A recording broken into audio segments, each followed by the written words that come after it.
عليكم ورحمة الله وبركاته. أشما هركفوني هردفتو تفوجي أوروتو جرجرتو بكون جرتنتي نجيني ورحمن ربي سولي هاجراتو سنجتشا هردفتو تكيا جالتا مفيكا بجمال سكنتا براتي ولي ديبيني جرا هنقلو مسكنتا كياتنا ولين ترانا فيرا كوتي إيغاكا الحمد لله رب العالمين بقى ربي نجان سكنتا براتو كا فيديو براتي ولين وديبي سجتشا sagantaan guyyaa har'aa hanqabadhee dhufee waa'ee obboleettii teennaa hiriyaa isii mana waliin jiraatan keessatti bishaan danfaan gubdeeti.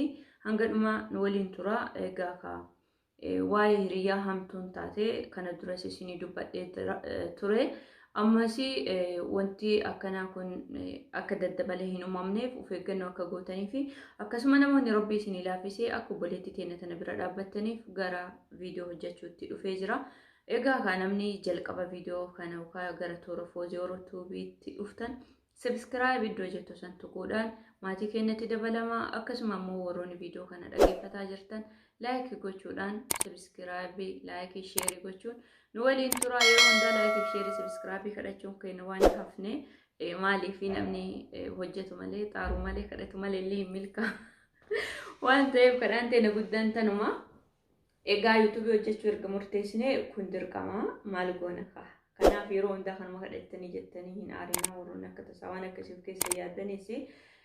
Egaa obboleeyyan kiyyaa jaallatamoo fi kabajamoo gara sagantaa dhufneetti yeroo deebi'u obboleettiin teennaa kan viidiyoo irratti argitan as biratti hiriyaa wajjin mana galan kan waliin nyaatanii waliin dhugan kan wal jaallatanii fi kan wal amanan waliin turanii hiriyyittii isiidha. Bishaan danfaadhaan sababa maaliif gubdee qaama isii guutuu jijjiirte kan jedhu asirraa laalaa akkasuma immoo haasa kiyyaas dhaggeeffataa akkasuma share godha. Yaada keessanis koomentii jalatti barreessaa waliin turaa isiniin jedha.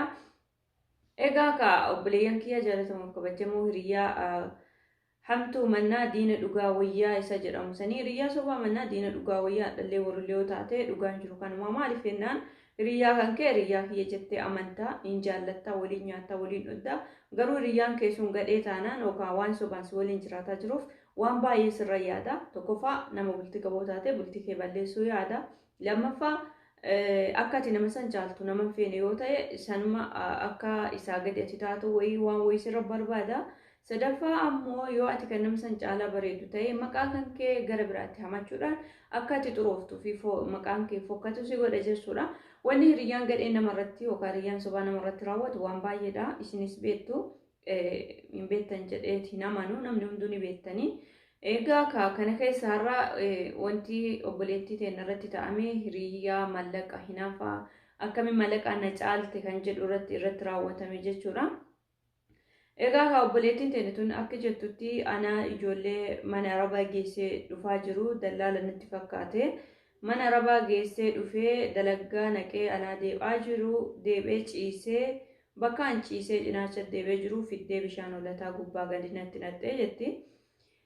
Namni gaafa keessi isaa nama saniif hamtuu yaadiin yeroo hundaa qaamni isaa ufgatee taa'a ufgattee nama waliin jiraatta. Hanga namni san waan rakkoo walitti qabaattee qiimii namni kun naqqaban waan akkana narra raawwate jettee ofirratti hin eeginitti waan baay'ee namarra raawwata jechuudha. Hiriyaan isii tun isii obboleettii isii yookaan hiriyaa isii ta'e yeroo dheeraa waliin nyaataa waliin dhugaa mana tokko keessa waliin jiraataa turteetti. Sababa kanaaf sababa mallaqaatiif bishaan danfaatti naqxee jirti. Mallaqaaf jecha haa ta'u hiriyaan teenya tun mallaqaaf jecha bishaan naqxee jettee jirti. Waan biraatiif illee waliin naquu danda'anii wallaahu haala namni hundi dubbii daarektii himachuu dhabuu danda'a. Haa ta'u malee ilma namaa ta'ee akkamitti garaa waliin jabaatee haala kanaan lammii tokko nama afaan tokko dubbatu ta'anii waan kana akkamii walirra raawwatanidha kan nama raajessuu fi nama rifachiisu. Viidiyoon kun hedduu nama rifachiisaa hedduu namatti dhagahamaa namummaa ta'uu hedduu si jibbisiisaa jechuudha dhugaa dubbachuudhaaf. Ilmi namaa erga biyya namaa dhufee keessattuu namni biyya namaa keessa jiru hojjetannee jijjiiramnee maatii keenya jijjiirra jenneeti gara biyya namaa kan dhufnu.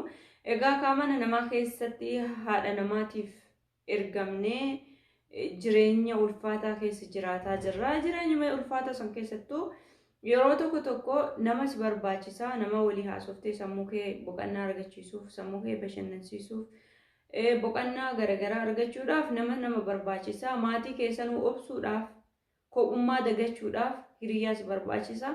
Kanaaf ilmi namaa hiriyaatti dabalamee booda rakkoon akkana irra gahaa jechuudha. Akkuma viidiyoo irratti argitan kanatti obboleettii teenya qaama isii guutuu bishaan danfaan quuncisee jira. Haa ta'u malee yeroo bishaan natti nattu sana jettetti bishaan natti nattee ani bakka sanii uttaalee yeroo saalatti lafa dhahu qottoodhaan dhuftee as keessa na dhooftee jette. Kana namni fayyaa qabu ni hojjeta jetteellee yaadu. Garuu egaa namni waan kana hojjete jedhame akka namni biraarraa baratuudhaaf kan viidiyoo kana hojjetaa jiru. Bakka isiin kuftetti bishaan danfaatti nattee sunis isiin geenne deebitee qottoodhaan kallacha keessa dhoofte. Sunis isii hanqatee jennaan deebistee dugda duuba mataa kana na dhoofte jettee dugda duuba sanis dhoofte. Achii kaa'ee bakka wayitti balbala ofi cufee jettee jalaa uttaalee na ajjeefti jedhee qottoo harkaa qabdi waan ta'eef fitti cufee jette. Deemtee mallaqa riyaala 5,000 shaanxaa keessaa fudhattee jette. Mallaqa isii fudhachuuf jecha waan kana hojjetteetu ta'ee waan baay'ee namummaa keessaa isii baasu jechuudha. Haa ta'u addaa mallaqa isii fudhattee haa ta'u jaarsirra wallalanii haa ta'u mungkin waan isa irra wallalan Rabbi alamaa qofatu beeka. Isaanii fi Rabbi alamaa qofatu beeka. Isii san arginee qaamaan waan haasofsiifneef isa viidiyoo argine irraa haasaarra waan ta'eef wallaahu alam jechuun baay'ee barbaachisaadha akka kiyyatti jechuudha. Karuma kamiinuu haa ta'u fedhan jaarsarra walaalolan, fedhan mallaqarra walaalolan, fedhan walitti naafanii waan fedhan walaa godhan. Wal'aawwan hin jiru, gargar deemuun hin jiru maa karaan salphaan. Yoggaa mallaqa isii barbaade mallaqa akkanaan jalaa fudhattee hin deemtu. Egaa mallaqaaf ka waliin hinaafan taate, egaa mallaqaaf ka qaama walii wal quuncisan taate, egaa ka mallaqaaf uumaa Rabbi wal fokkisan taate mallaqa fudhattee deemudha. Mallaqa isii fudhattee isiin dhiifne gubdeelleen dhiifne qottoodhaan mataa keessa turti. Maaliif yaa obboleeyyan kee? Hiriyaa hamtu akkana argitanii beektu? Dhageettanii beektu? Kun yeroo hedduu wanti akkanaa bishaan danfaa zayitii danfaan deemu warra jaarsarra wal gubuu fi warra jaarsa dubartii biraa walii argee gubuurra ture. Amma hiriyoota dubartii lamaaniin illee walii eegalee jira. Sababa mallaqaa ta'aa fi sababa biraa ta'aa akkuma isiniin jedhan hin beeku. Viidiyoo kana akkuma asirratti daawwataa jirtan viidiyoo kana laalee hedduu rifadhee viidiyoo kana waraabuu eegalee. Kanaaf dhaamsi gabaabumatti ani qabu akkuma viidiyoo irratti isin argita obboleettiin keenya hedduu quuncaatee gubattee jirti. Rabbiin isii haa fayyisu jechuu hin dagatinaa tokko.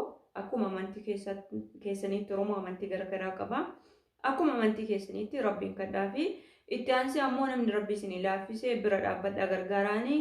Inni sadaffaa ammoo hiriyaa yeroo ammaa hin amanina. Namarraa fagaadhaa jiraachaa jechuun hin danda'amu. Namarraa akka itti fagaattee jiraattuun hin jiru.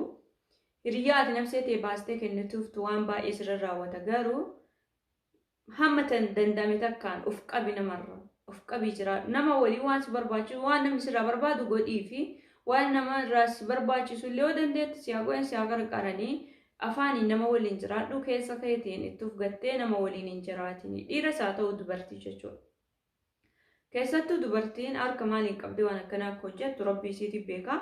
Adda obboleettiin teenituun isiin gubattee fi isiin gubdellee teenuma Oromoodha. Nama afaan tokko haasaanii Oromootu kana irratti hojjete.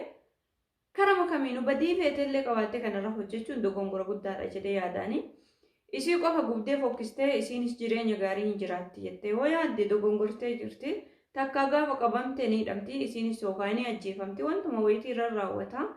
Isa namni argee namarra raawwatu miti. Rabbiin alamaa cubbuu namni namarra raawwateef nama cubbuu hojjete san hin dhiisu. Jazaa isaanii kafalaafi. Yeroo ammaa yoo namatti kolfite jettee yeroo masaan sittillee kolfama. Nama waa dagate tokko illee maa waa dagate jettee yoo kolfitaatis dhiqqoo booda waan saniin dagantaa waan kanneen qabatamaan jira jechuudha. Fakkeenya nama qumaataa haa ta'u nama uumaa wanta wayii hir'ina qabu yoo argite ittiin kolfan. Akka guddina keenyarra dhagaa guddanneetti waan Rabbiin sii kennu hin beekanii waan akkanaarraa fagaadhu jedhanii nama gorsan. Saniif nama miidhuurraa miidhamaa ta'uu filadha. Namni nama miidhee jireenyi isaa guutuun gubatiinsa seenaa itti ta'ee hafa. Godaannisa hin fayyine hanga gaafa boollatti dabalamutti. Boollatti soo dabalame Rabbiin akkasitti gaafatama. Wanni Rabbiin bilaashan namaa dhiisu hin jiru. Cubbuu jechuudha.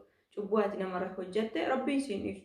Nama ajjeesu haa ta'u, nama zollamuu haa ta'u, nama miidhuu haa ta'u, haqa namaatu haa ta'u, Rabbiin akka fooyyetti isin hin dhiisu.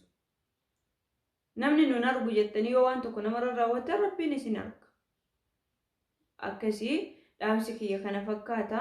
Namarraallee fagaatanii jiraachuu ulfaata haa ta'u garuu hamma takka of qabuun baay'ee barbaachisaa ta'eera. Hiriyyaan ammaa bofa marga keessaati ka osoo hin argin ati kamas iddoo argita. Kanaaf hiriyoonni baay'een shamarran baay'ee waan garagaraa walirra hojjetanii osootuun waan gaarii yaaddoftuun hamtuutti yaaddii hinaaffaa garagaraatiif waan baay'ee walirra hojjetanii waan akkanarraa of eegaa. Miidhamaa ta'uu filadhaa nama miidhuu hin filatinaa.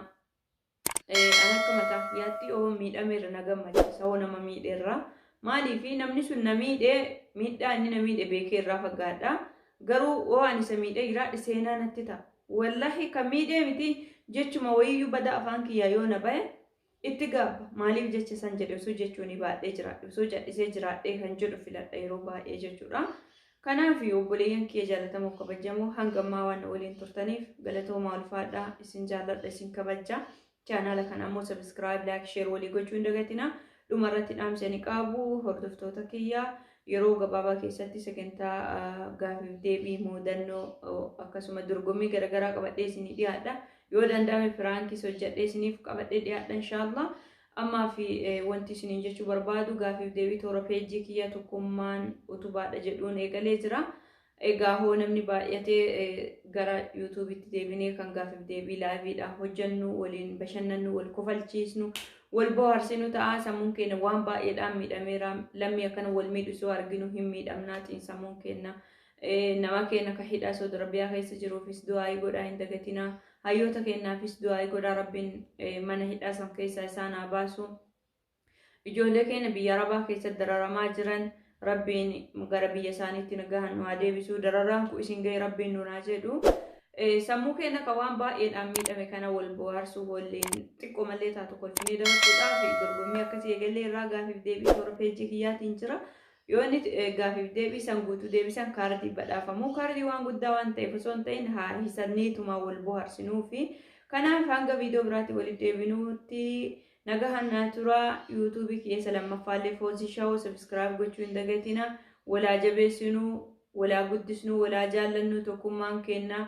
Hojiraate waan baay'ee hojjechuu dandeenya waan baay'ee waliin deemuu dandeenya yoo wal guddisuuf yaanne yoo waliif jaallanne yoo wal jaallanne bakka guddaa geenna bakka jirtanitti nagahaan rahmanni rabbiis walii haa jiraatu baay'ee isin galateeffadha hedduu isin jaalladha hanga viidiyoo biraatti walitti deebinutti assalaamu alaykum wa rahmatullahi wa barakaatu bakkuma jirtanitti nagahaan ta'a kan amantii biraa hordoftanis